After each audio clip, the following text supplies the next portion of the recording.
noget jordens opbygning. Om bag alt det her vand og jord, så er der gemt noget lava herunder.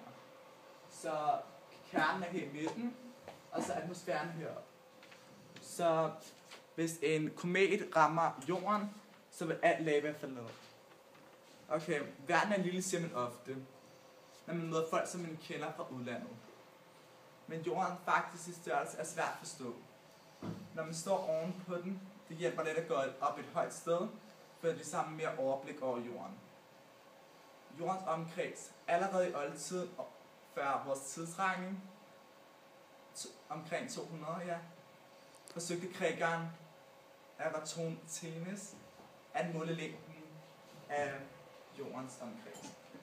Han havde lagt mærke til, at solen stod højere op på himlen midt på dagen, jo længere han befandt sig sydpå. Han var god til geometri og matematik, og så derfor kunne han færdigt med, at jorden måtte være kugleformet, som den også er. Det var der ikke mange, der troede på dengang.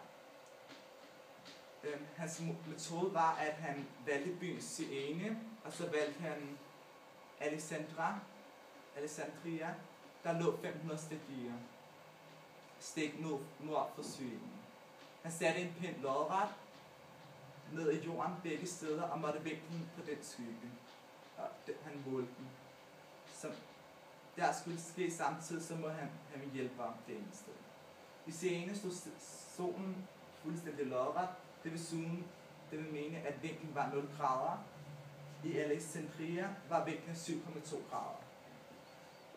I Syene stod, han vidste, at en cirkel har 360 grader, så jordens omkreds svarede til 360 delt i 7,2 gange afstand mellem to byer. På den måde nåede han frem til, at jordens omkreds måtte være 250.000 stadier.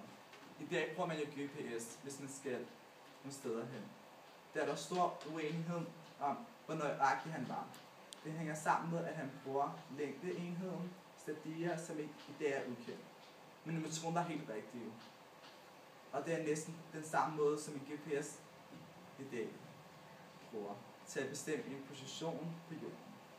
GPS bruger bare 3-4 satellitter i stedet for solen som udgangspunkt.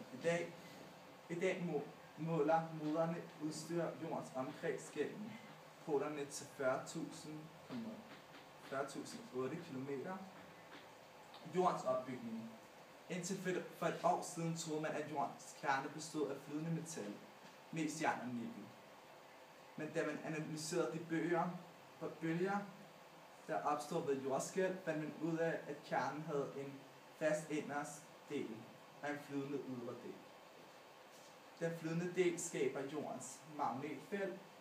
Uden på flydende kernen ligger karben og yderstrålen.